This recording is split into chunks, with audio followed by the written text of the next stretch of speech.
It's time to talk about the Laurentian Channel, which is a massive underwater channel that's 100 kilometers wide, or 63 miles.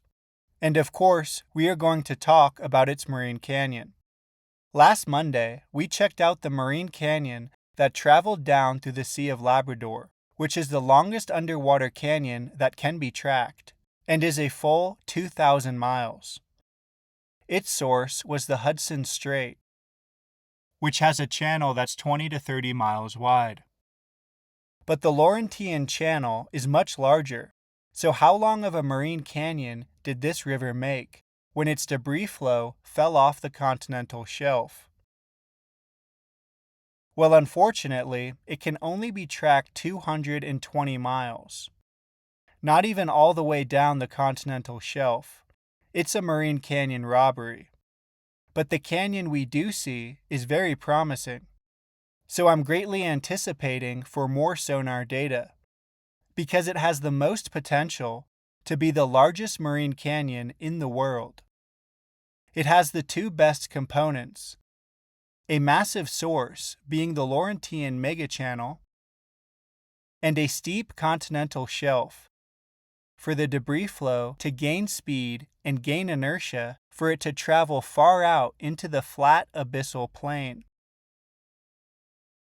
And we have seen how smaller canyons have gone very far. But the Laurentian Channel is not the only megachannel in this gulf. You can see how this island was streamlined by water flow. Lake Ontario is the source, and this is the path of water movement. Whether it was frozen or liquid can be debated, but both are seen for the formation of this channel. But a fast-moving glacier is mostly credited. That is why it is supposedly a U-shaped channel, but the bottom looks pretty flat to me, and the banks are very square. And where are the lateral moraines? Or the recessional moraines? Okay, now let's discuss the depth of the Laurentian Channel. Hold on, I'm getting word it's pronounced Laurentian, so just pretend I said that the whole time.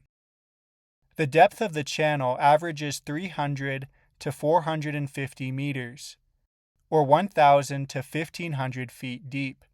This depth is well below the sea level drop of a large ice age, which the upper limit is 130 meters or 430 feet. In the channel, this is the only notable ridge of sediment.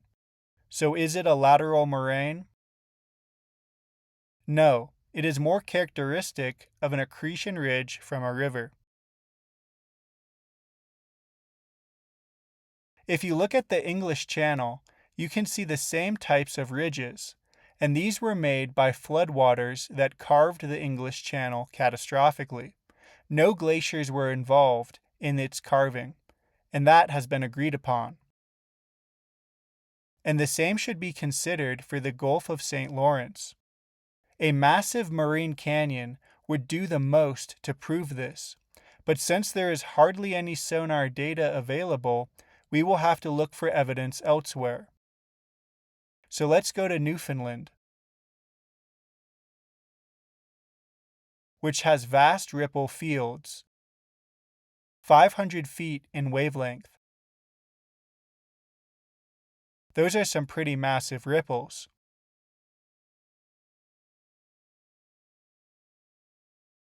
And there are also drumlins perpendicular to these ripples.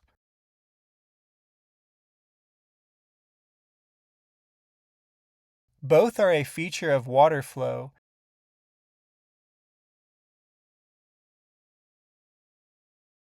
and both are misinterpreted as glacial features. But that is clearly done since the obvious interpretation would be water flow over Newfoundland. But that is also shown by interpreting where the water came from to make this large channel. This cove, with a central streamlined island, is a huge example of water flow shaping the landscape. The narrow ruts further illustrate this. From the ripple fields, we can understand the water motion that flowed over Newfoundland.